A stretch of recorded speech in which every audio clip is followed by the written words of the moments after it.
Kembali lagi dengan saya Andre Terus Mata dari kelas 11 Ebony. Pada video kali ini saya akan melakukan IAMB berbasis citra teman-teman. Baiklah, sebenarnya saya akan memberitahu kepada teman-teman apa itu IAMB. IAMB merupakan singkatan dari inventarisasi hutan menyeluruh berkala. Ia memiliki artian kegiatan pengumpulan data dan informasi tentang kondisi kesediaan tegakan hutan, atau yang biasa disebut dengan Finder Standing Stock, yang dilaksanakan secara berkala, teman-teman. Jadi pada umumnya IAMB ini dilaksanakan setiap 10 tahun sekali, teman-teman, di mana data-data yang didapatkan dari IAMB ini akan dikumpulkan sebagai bahan perencanaan pelaksanaan kegiatan yang akan dilakukan selanjutnya pada kegiatan tersebut, teman-teman. Jadi apabila teman-teman ingin melihat tujuan dari IAMB, bisa teman-teman lihat dari lampiran Permenhub. Langsung saja ke bagian IAMB berbasis citranya, teman-teman. Sebelumnya kita harus menyiapkan beberapa software seperti ArcGIS-Map dan juga Envi. Lalu beberapa data raster dan juga data vektor, di mana data raster berupa citra dan data vektor berupa poin atau titik yang menjadi titik koordinat PU yang akan kita amati. Oke, langsung saja kita buka terlebih dahulu aplikasi ArcMap-nya. Oke, setelah aplikasi ArcMap-nya terbuka, kita close dulu ini, teman-teman. Ini merupakan project saya sebelumnya. Oke, setelah terbuka ArcMap-nya, langsung saja kita klik kanan pada bagian layers, lalu klik add data, kemudian kita pilih satu buah citra yang menjadi lokasi populasi IAMB kita, dan juga sebuah titik yang berupa titik koordinat PU pengamatan kita. Setelah kita pilih kedua data tersebut, langsung saja kita klik add. Nah, maka titik dan juga citranya akan muncul pada tampilan on-screen kita, ya teman-teman. Untuk itu kita lanjutkan prosesnya. Kita klik view processing, teman-teman, untuk membuat buffernya, teman-teman. Kita klik buffer. Nah, maka akan muncul tampilan buffernya seperti ini, teman-teman. Untuk itu kita pilih input feature-nya dengan mengklik tanda ini, teman-teman. Kita klik, lalu kita pilih saja titik.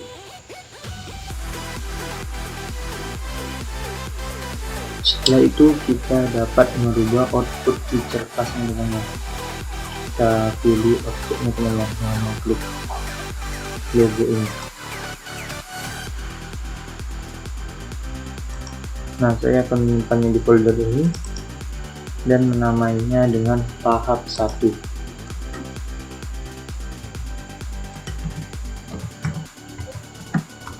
Oke, setelah itu langsung saja klik save.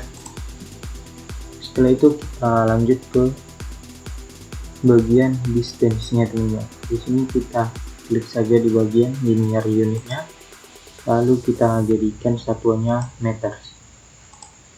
Setelah itu kita masukkan ukuran jari-jari PU kita. Ya, di sini saya akan menggunakan contoh PU berbentuk lingkaran, di mana ukurannya dapat teman-teman sesuaikan dengan kelas umurnya masing-masing, teman-teman. Di mana kelas umur 1 sampai 2 itu memiliki jari-jari lingkaran 7,98 meter, dan untuk kelas umur 3 sampai 4 memiliki jari-jari lingkaran 11,28 meter, dan untuk kelas umur 5 ke atas memiliki ukuran jari-jari lingkaran 17,8 meter, teman-teman.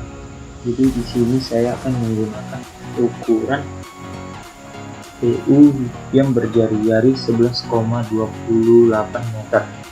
11,28. Oh ya, teman-teman, penggunaan koma atau titik dapat disesuaikan dengan tipe program komputer masing-masing, ya teman-teman. Setelah kita masukkan linear unitnya, bisa langsung kita klik OK. Nah, apabila buffernya sudah masuk ke bagian layer, yaitu tahap 1 teman-teman. Karena buffernya kita beri nama tadi tahap 1, maka kita dapat mengeceknya dengan zoomnya teman-teman. Kita zoom ke arah salah satu titik. Nah, di sini akan kelihatan buffernya teman-teman. Untuk itu kita rubah dulu warna buffernya menjadi hollow ya teman-teman, dengan cara klik rectangle pada buffernya, lalu pilih hollow, klik, lalu ubah outline width-nya menjadi 2 teman-teman. Setelah 2 langsung saja kita klik OK. Nah, maka yang akan kelihatan adalah titik dan juga buffernya yang berupa garis saja teman-teman. Nah, setelah itu kita zoom out lagi teman-teman. Oke, setelah itu kita pilih PU pengamatan kita yang pertama teman-teman. Pemilihan PU bisa dilakukan dengan cara sistem pengambilan sampel dengan simple random sampling with random start, atau systematic sampling, ataupun stratified sampling teman-teman, terserah dengan metode pengambilan sampel yang teman-teman gunakan. Di sini saya akan menggunakan sistem random sampling with random start. Di sini saya akan menggunakan PU nomor 16 sebagai PU yang pertama. Kita klik titik atau yang berupa data vektor titik koordinat PU kita, lalu kita klik kanan, lalu pilih open attribute table. Setelah itu kita pilih PU nomor 16 di sini teman-teman, klik 2 kali. Nah, maka kita akan diarahkan ke titik PU nomor 16 teman-teman. Untuk itu kita close tabelnya, lalu kita klik editor, lalu pilih start editing. Di sini kita pilih tahap 1 yang berupa buffer teman-teman. Setelah itu klik OK. Nah, setelah editornya aktif, langsung saja kita klik buffernya,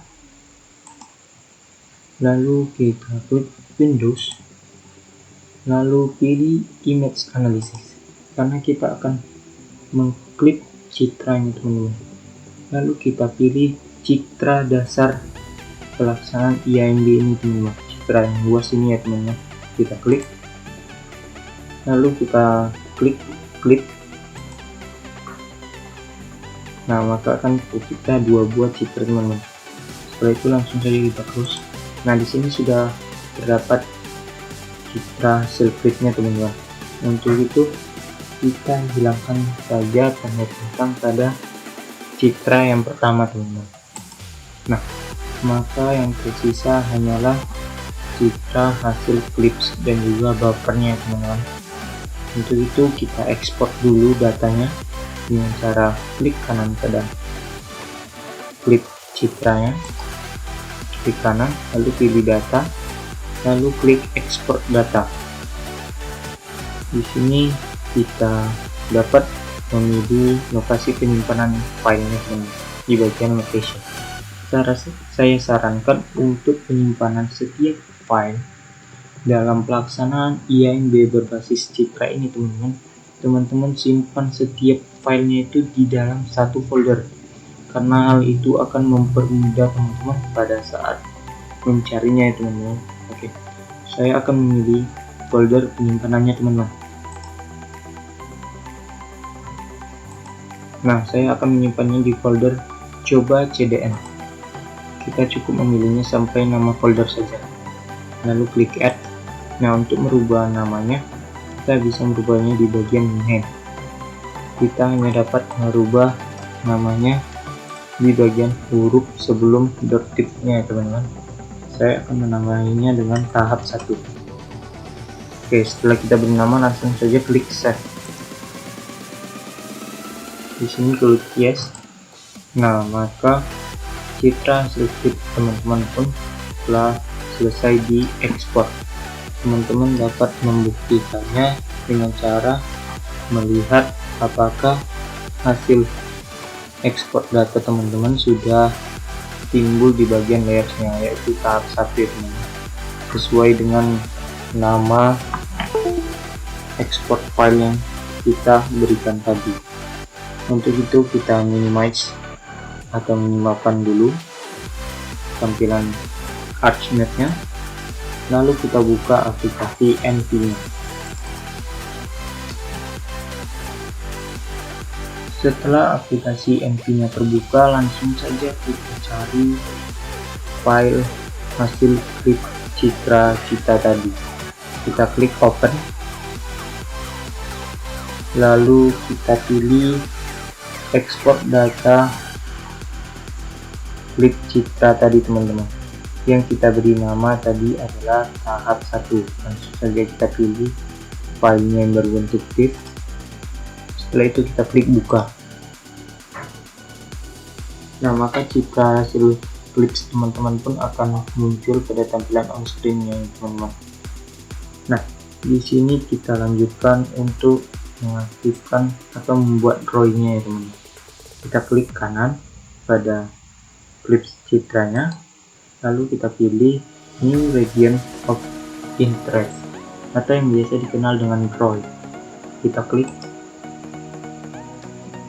Di sini ROI colornya berwarna merah, kita biarkan saja berwarna merah, tapi kita rubah namanya menjadi gaps.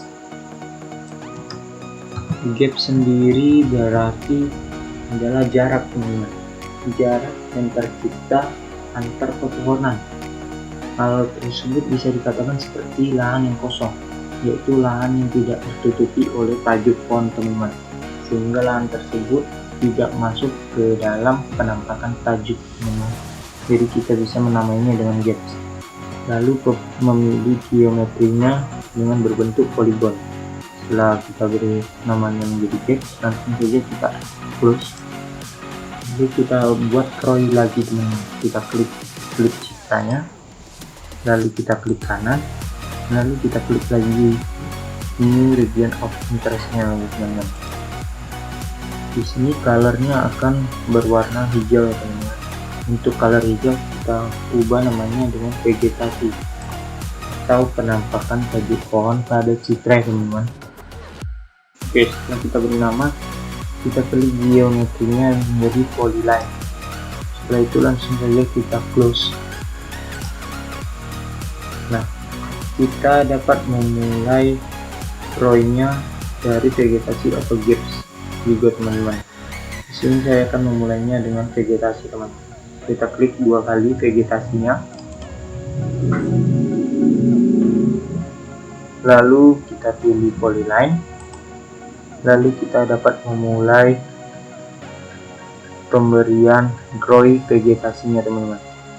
Karena ini polyline, kita dapat mengkliknya sekali, lalu klik lagi, kita berikan vegetasi di bagian yang berwarna hijau ya teman-teman, atau bagian yang kita rasa itu adalah penampakan tajuk pohon ya teman-teman. Nah, untuk mengakhirinya kita klik kanan, lalu kita klik complete and accept polyline. Nah, maka akan nampak garis hijau yang terbentuk ya teman-teman. Nah, ada cara satu lagi untuk membuat drawingnya juga teman-teman, dengan cara teman-teman klik 2 kali, lalu teman-teman gerakkan ke daerah yang berwarna hijau, dan untuk mengakhirinya teman-teman klik 2 kali lagi. Nah, maka akan terbentuk garis berwarna hijau juga ya teman-teman, yaitu vegetasi. Nah, kita berikan vegetasi di setiap daerah yang kita anggap sebagai tajuk pohon teman-teman. Oke, apabila kita rasa sudah cukup, dapat kita close drawing vegetasinya, lalu kita lanjutkan dengan drawing gaps-nya teman-teman. Kita klik 2 kali gaps-nya. Nah, setelah ini kita pilih geometrinya menjadi poligon teman-teman. Sini kita berikan poligon pada daerah yang berwarna hitam teman-teman, karena saya rasa apabila daerah yang berwarna hitam itu adalah daerah yang menjadi bayangan pohon tersebut teman-teman, berarti lahan tersebut tidak tertutupi oleh tajuk pohon, yang berarti tanah tersebut kosong atau tidak terdapat pohon di sana. Untuk itu kita beri poligonnya sama teman-teman, kita klik dulu sekali, lalu kita klik, kita tutupi daerah yang berwarna hitam teman-teman. Oke, untuk mengakhirinya kita klik kanan, lalu klik complete and accept polygon. Nah, ada juga cara kedua untuk membuat poligon ini teman-teman, sama seperti polyline. Kita klik 2 kali, ikuti garis atau bagian yang berwarna hitam. Untuk mengakhirinya kita klik 2 kali lagi. Nah, kita lakukan hal yang sama pada bagian yang berwarna hitam. Ingat ya teman-teman, dalam pembuatan drawingnya jangan ada yang sampai keluar dari lingkaran ini teman-teman, karena hal tersebut bisa merusak pembacaan histogramnya nanti teman-teman.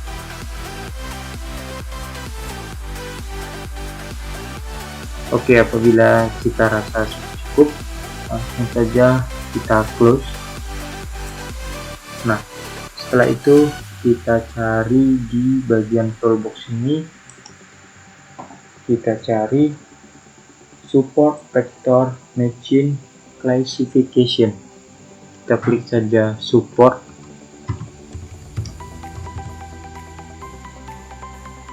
Nah, maka akan muncul support vector machine classification. Langsung saja kita klik 2 kali. Lalu di sini kita pilih citra yang sudah diklik tadi, lalu kita oke saja. Nah, di sini di bagian support machine classification parameternya kita klik select all item, karena kita akan memilih kedua row tersebut, yaitu gaps dan vegetasi. Di sini kita pilih lokasi penyimpanan filenya. File yang kita gunakan hanyalah file yang pertama ini ya teman-teman. Yang file kedua ini tidak kita gunakan. Oke, langsung saja kita klik choose untuk memilih lokasi penyimpanannya. Ingat teman-teman, letakkan pada satu folder saja ya teman-teman.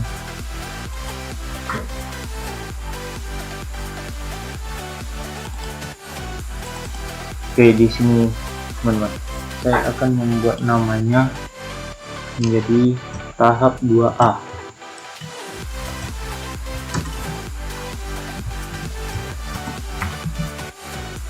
Setelah kita beri nama, langsung dia klik buka. Lalu kita pilih lokasi penyimpanan file yang kedua teman-teman. Klik choose, pilih foldernya.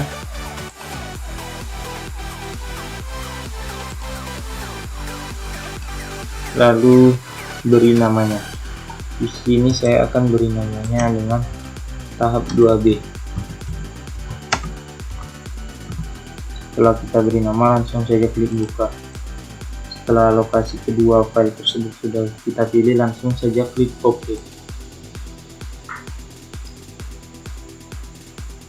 Nah, maka hasil drawing teman-teman pun telah tersimpan ya teman-teman, dengan nama file tahap 2A dan juga file tahap 2B teman-teman. Untuk itu teman-teman minimize lagi NP-nya, lalu teman-teman buka lagi ArchMap-nya. Nah, di sini teman-teman harus menginput data row yang tadi sudah kita olah di NV tadi teman-teman. Caranya dengan mendrag filenya. Kita buka file explorer, lalu kita pilih lokasi penyimpanan file row tadi.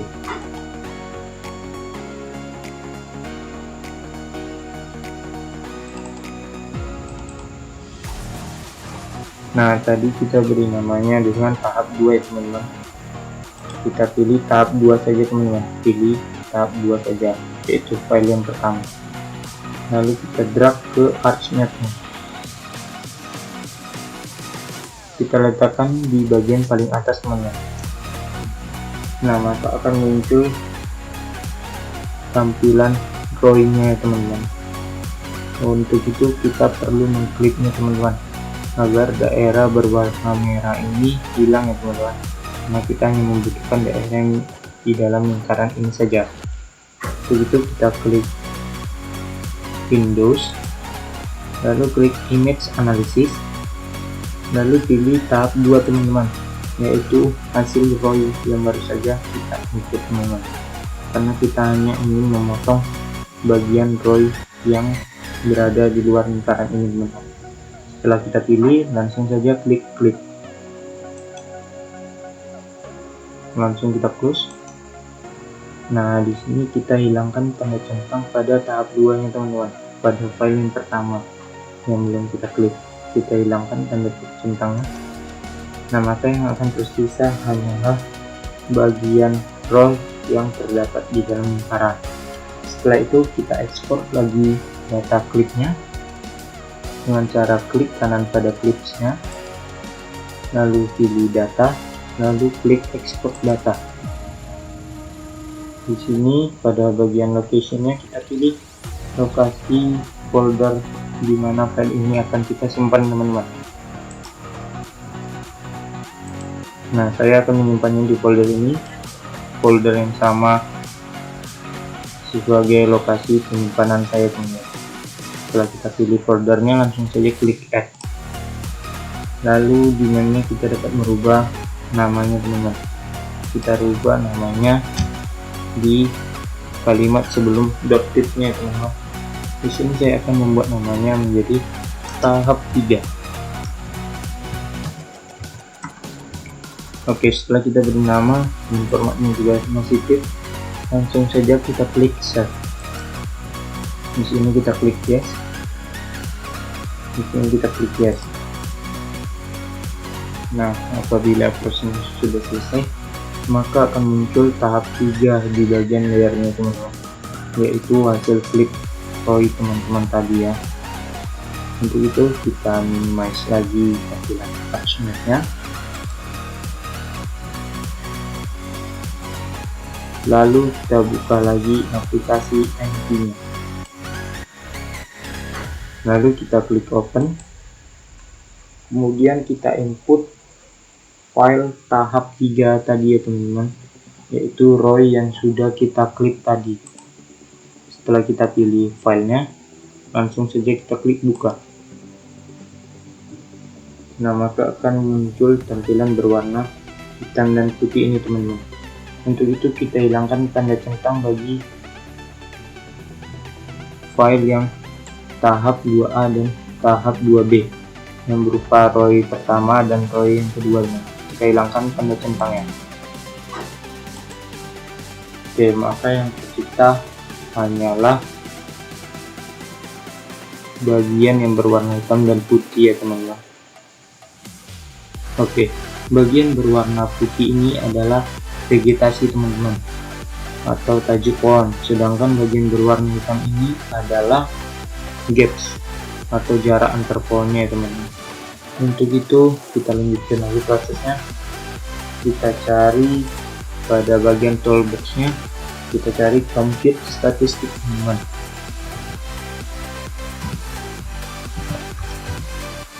Di sini teman-teman, compute statistik, kita klik 2 kali. Nah, di sini kita pilih file tahap 3 teman-teman, yaitu tampilan yang ada di on screen teman-teman sekarang ini, tahap 3. Lalu kita klik OK. Nah, pada bagian compute statistik parametersnya kita klik histogram teman-teman, lalu klik OK. Nah, di sini akan muncul tampilan statistik resultnya teman-teman. Di bagian ini yang perlu kita perhatikan adalah bagian basic stats yang ada di histogramnya teman-teman. Kita perlu memperhatikan bagian persennya teman-teman. Teman-teman bisa melihat dua buah digit angka ini, yaitu 13,1498 dan juga 62,1337 teman-teman. Dua digit angka ini merupakan total vegetasi teman-teman dari PU yang teman-teman IAMB dengan menggunakan citra ya teman-teman. Jadi C% atau kerapatan tajuknya adalah total dari 13,1498 ditambah dengan 62,1337. Kita catat dulu ya teman-teman hasilnya. Oke, setelah kita catat, scroll ke bawah ke paling bawahnya ya teman-teman. Nah, maka akan muncul pada bagian yang terakhirnya. Kita lihat juga di barisan C% tadi paling bawahnya terdapat angka 24,7164. Angka ini merupakan persentase dari gaps yang terbentuk teman-teman dari bagian yang berwarna hitam ini. Jadi persentasenya dari seluruh lingkaran PU tadi itu yang menjadi gaps itu sebanyak 24,7164 ya teman-teman. Oke, kita catat juga teman-teman. Oke, setelah kita catat, langsung saja kita minimize dari NV nya, lalu kita buka lagi ArchMap nya.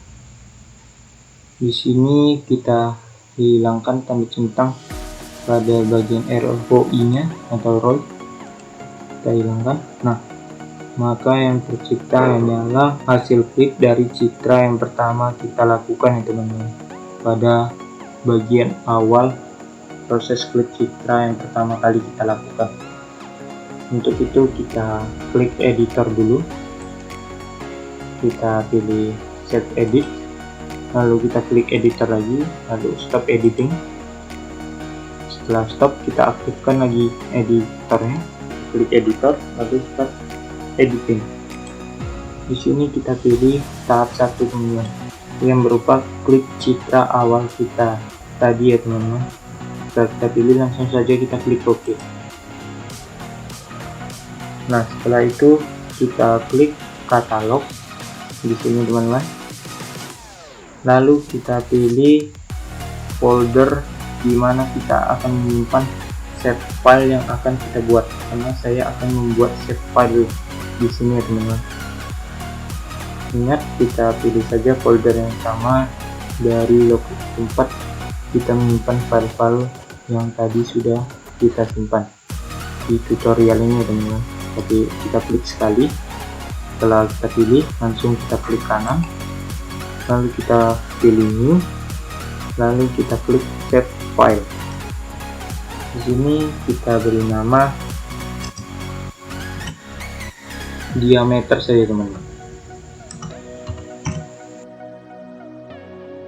Mengapa saya beri nama diameter? Karena yang akan kita ukur dengan menggunakan save file ini adalah diameter tajuk pohonnya ya teman-teman, makanya saya beri nama diameter. Lalu di feature type nya kita pilih polyline saja teman-teman. Setelah itu kita pilih special reference nya teman-teman. Di sini kita pilih koordinat sistemnya teman-teman dengan cara klik edit.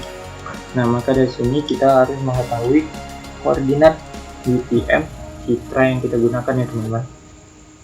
Lalu untuk mencari koordinatnya, kita dapat klik tanda tambah pada bagian projected coordinate sistemnya.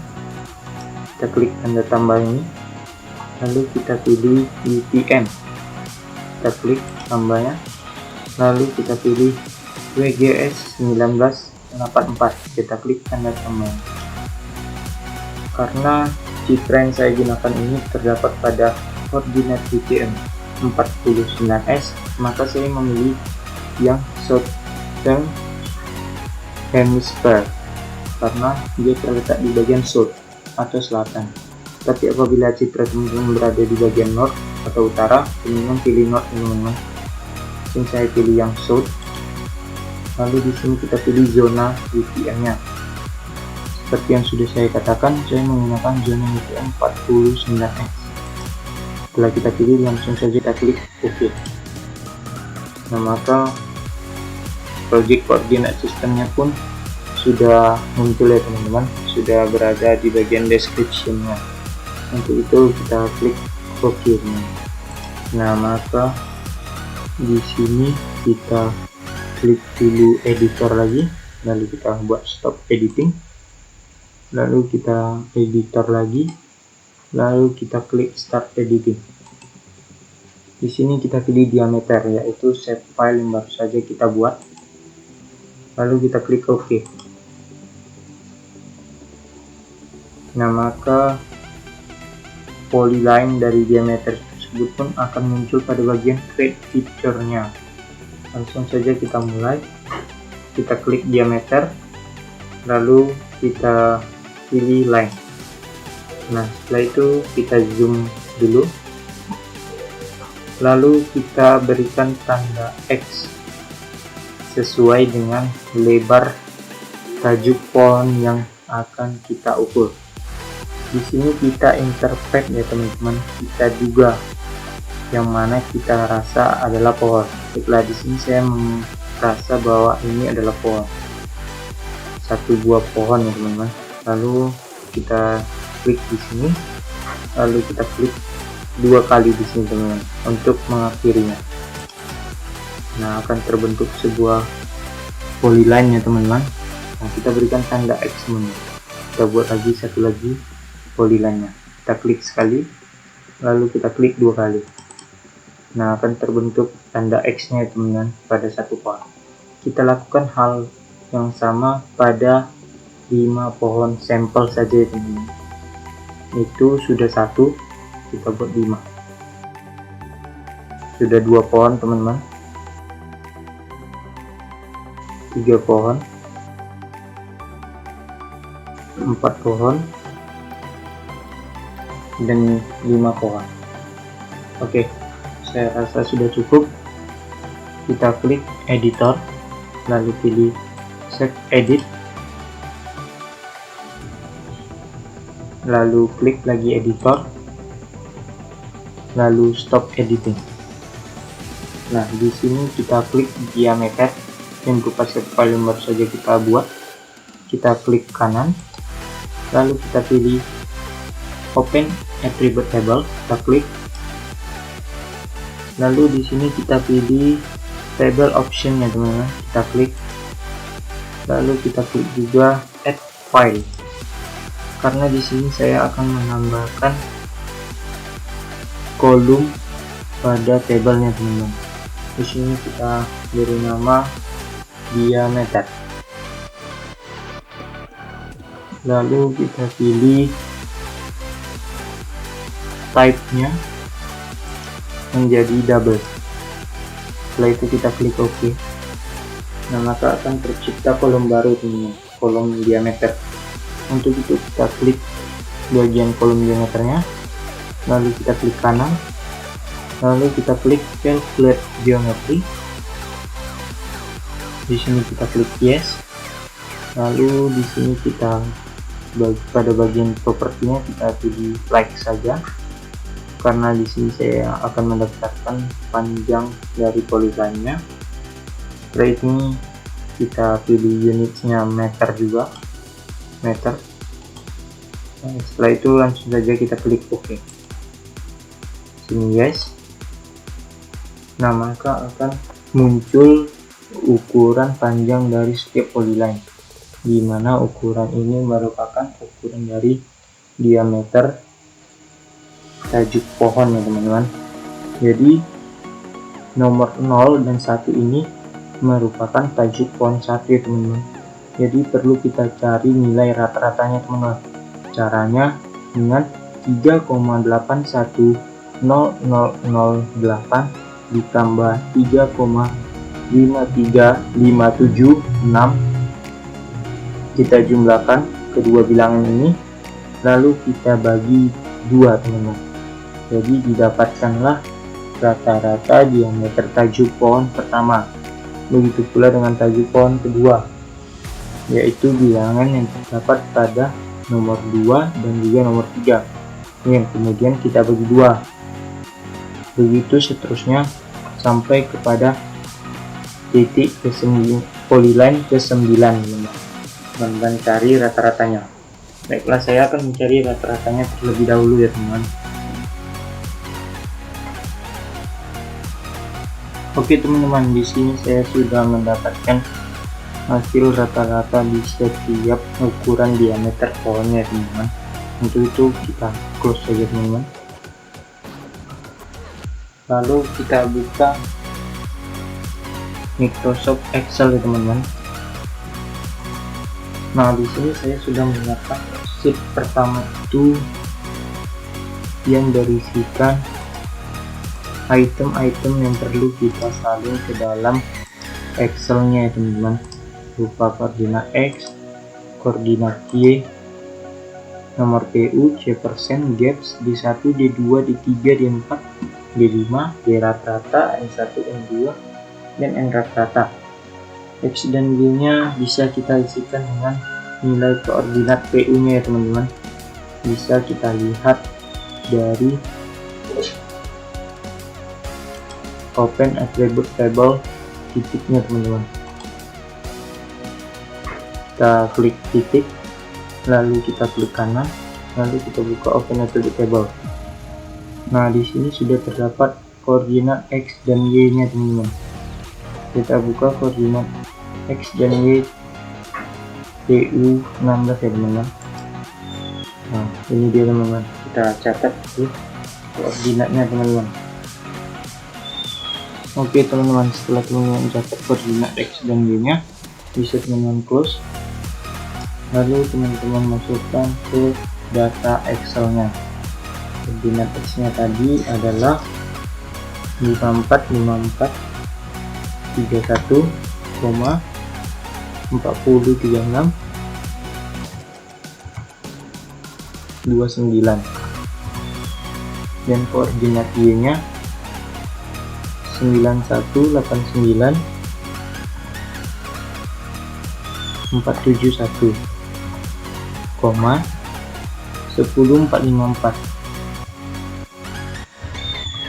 Oke, setelah koordinat X dan Y nya kita masukkan juga nomor PU nya, yaitu nomor PU 16 tadi ya teman-teman. Setelah itu kita masukkan C persennya teman-teman, yaitu hasil dari penjumlahan dua buah bilangan yang terdapat pada histogram tadi teman-teman. Ya, ini dia teman-teman, pada bagian yang saya tandai ya teman-teman, itu perlu kita catat teman-teman. Dan hasil penjumlahan dari C persennya tadi teman-teman adalah 75,28 teman-teman. Kita cukup menggunakan fix 2 saja ya teman-teman, 75,28. Oke, untuk gapsnya tadi adalah 24,72. Oke, apabila jumlah C persen ditambah dengan jumlah gaps, maka jumlahnya akan menghasilkan 100% ya teman-teman. Oke, kita lanjut ke D1. D1 ini merupakan diameter tajuk rata-rata pohon pertama teman-teman. Begitu pula dengan D2, yaitu rata-rata diameter tajuk pohon kedua. Begitu pula dengan D3, D4, dan D5 teman-teman. Kita masukkan rata-rata diameter setiap tajuknya ya teman-teman. Mulai dari D1 kita juga menggunakan fix 2 juga ya teman-teman, dimana D1 tadi diameter rata-rata tajuknya adalah 3,67 dan diameter tajuk pohon kedua adalah 3,6. Diameter pohon 3 adalah 3,84. Ingat ya teman-teman, ini diameter tajuk pohon. Lalu diameter pohon keempat adalah 3,64 dan diameter tajuk pohon kelima adalah 3,19. Oke, setelah diameter tajuk pohon 1, 2, 3, 4, dan 5 kita masukkan, kita cari juga diameter rata-ratanya. Diameter rata-rata adalah diameter rata-rata tajuk pohon pada plot pengamatan yang kita lakukan dengan berbasis citra teman-teman. Jadi kita masukkan rumusnya sama dengan sum. Kita klik sum, lalu kita graf dari diameter tajuk pohon pertama sampai diameter tajuk pohon kelima. lalu kita tutup kurung, klik enter. Nah, maka diameter rata-ratanya adalah 17,94 teman-teman. Lalu kita lanjut ke bagian N1 dan N2 teman-teman. Karena IAMB berbasis citra ini merupakan bagian interpretasi atau pendugaan, maka teman-teman bisa melakukan perhitungan jumlah pohonnya melalui citra teman-teman. Mulai dari N1, kita buka ArchMap-nya. Nah, di sini kita hitung jumlah pohon yang bisa kita lihat di sini ya teman-teman. Saya akan mulai menghitungnya. Ada 1, 2, 3, 4, 5, 6, 7, 8, 9, 10, 11, 12, 13, 14, 15. Oke, ada 15 pohon. Kita kembali ke Excel. Lalu kita klik 15. Nah, setelah itu kita masuk ke N2. Karena ini merupakan pendugaan, maka sering terjadi kekeliruan. Untuk mencegah hal itu, kita perlu menghitung jumlah pohon tersebut kembali lagi teman-teman. Kita lakukan perhitungan 2 kali teman-teman. Kita buka lagi ArchMap, lalu kita hitung lagi jumlah pohonnya. 1, 2, 3, 4, 5, 6, 7, 8, 9, 10, 11, 12, 13, 14, 15, 16, 17. Oh, ternyata ada 17 pohon teman-teman pada perhitungan kedua. Kita masuk Excel, lalu kita klik 17 teman-teman pada N2 nya. Jadi N ini adalah perhitungan jumlah pohonnya teman-teman. Lalu kita cari N rata-rata. Rumusnya sama dengan sum, kita drag N1 dan N2, tutup kurung, lalu kita buat per 2 karena kita akan mencari rata-ratanya. Lalu kita klik enter. Oke, maka jumlah rata-rata pohon yang ada pada PU16 tadi adalah 16 pohon. Nah, maka teman-teman dapat melakukan hal yang sama pada setiap PU pengamatan teman-teman ya. Karena di sini saya akan mencontohkan satu PU saja ya teman-teman. Dan data yang perlu kita ambil adalah data koordinat X, Y, nomor PU, Jefferson, Gates, D1, D2, D3, D4, D5, dan D rata-rata, N1, N2, dan N rata-rata. Nah, di sini saya sudah menyiapkan di bagian sheet 2, yaitu data-data yang kita perlukan untuk melakukan summary outputnya teman-teman. Di sini kita dapat memindahkan data yang terdapat pada sheet 1 tadi teman-teman. Kita pindahkan tadi teman-teman, yaitu koordinat X dan Y tadi teman-teman. Kita copy, paste. Nah, kita perlu nomor PU dan C persennya. Langsung saja kita buat nomor PU nya 16, lalu C persennya kita copy saja, kita paste. Oke, begitu pula dengan N digit, ukuran plot, volume per plot, dan volume per HA nya teman. Kita di sini hanya mengisi sampai pada ukuran plot saja teman-teman. Di bagian D kita harus mengetiknya ulang ya teman-teman. 17,94.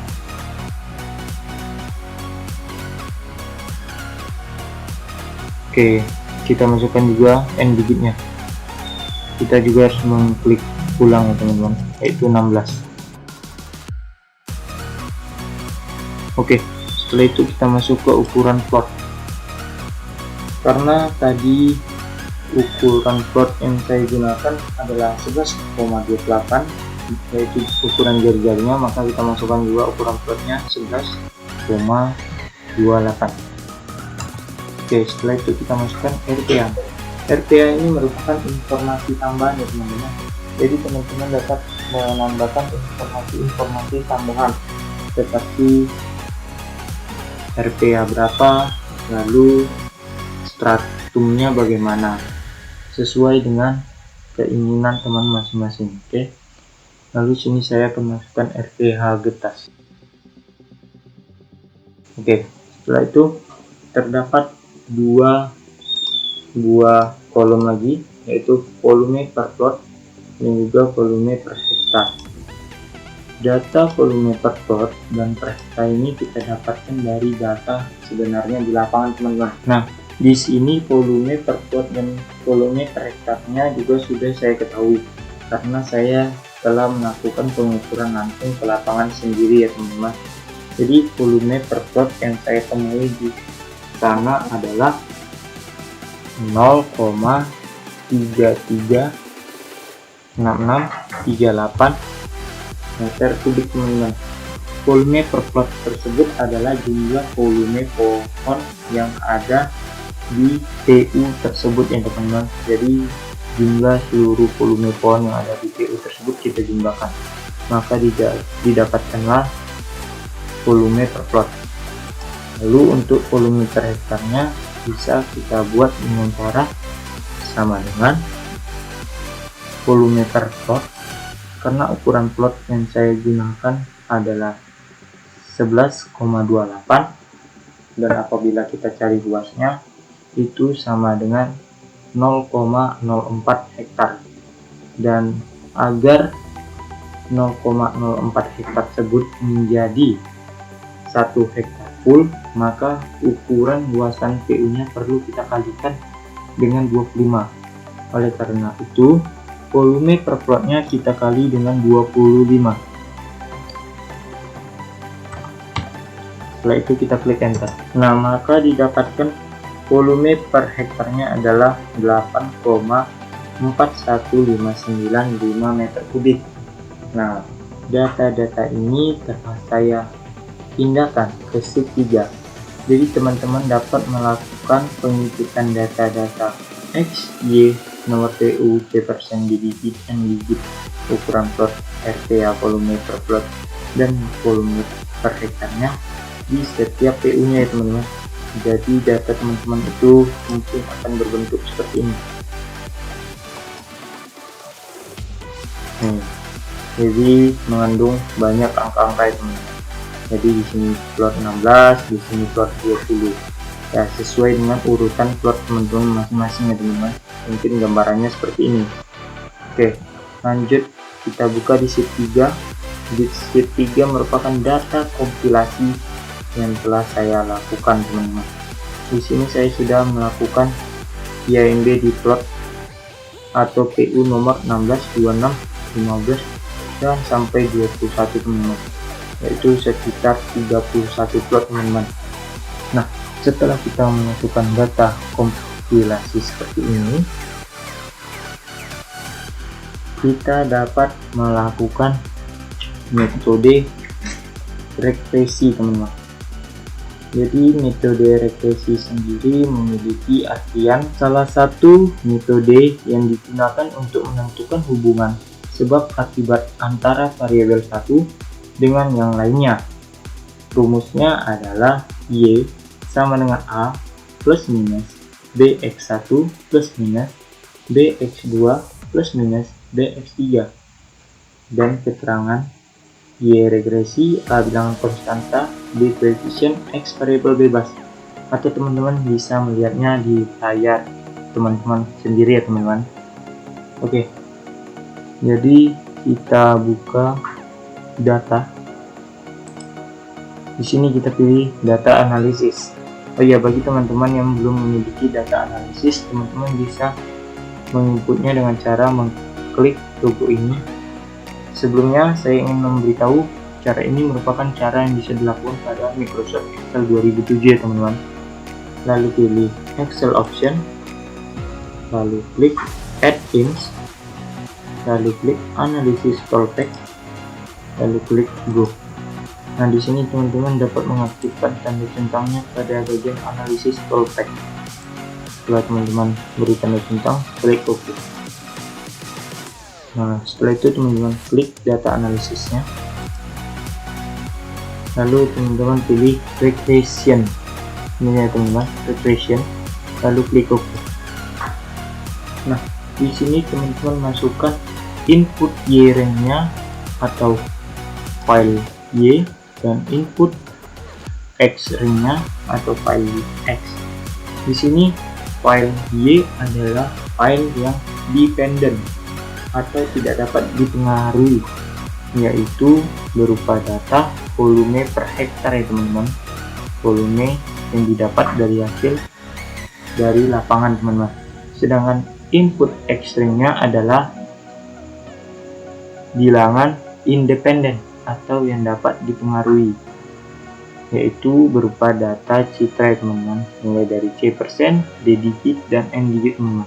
Untuk itu kita mulai dari input Y range-nya, kita drag dari tabel volume per HA-nya sampai yang ke paling bawahnya. Oke, di sini. Oke, langsung kita lanjutkan ke input X range-nya. Kita drag dari C% sampai N digit, lalu kita drag sampai ke bawahnya. Setelah itu kita lepas. Nah, setelah itu kita berikan label, karena kita mendragnya mulai dari label vol per HA dan N digit serta D digit dan C%. Setelah itu langsung saja kita klik OK. Nah, maka akan muncul tampilan summary outputnya teman-teman. Jadi tidak semua angka yang ada pada summary output ini yang perlu kita pahami, karena tidak semuanya kita perlukan dalam tahapan ini teman-teman. Kita perbesar dulu. Oke, jadi data-data yang kita perlukan di sini adalah data-data yang akan saya highlight.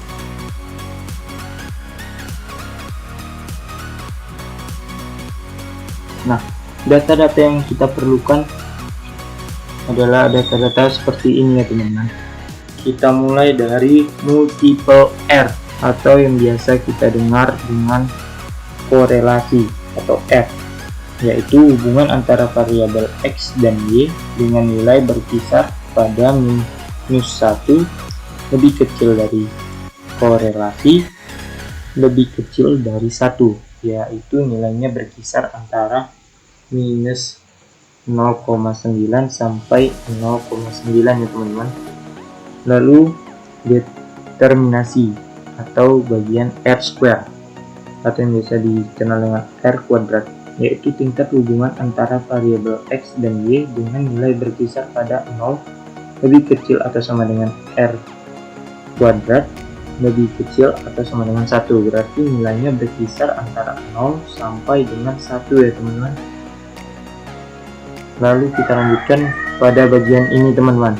Di bagian F adalah F hitung teman-teman, dan significance F adalah F tabel teman-teman. Sedangkan di bagian coefficient di sini terdapat intercept teman-teman.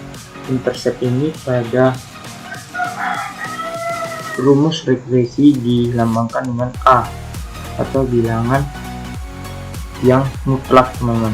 Lalu di sini terdapat coefficient C%, yaitu 1,35, 56, 91, 591, dan coefficient D digit -11,36, 13, 081, dan coefficient N digit 0,926711,747 teman-teman. Nah, jadi kita dapat membuat persamaan hasil metode regresinya teman-teman. Jadi persamaan regresinya adalah Y sama dengan bilangan intercept, yaitu -10,62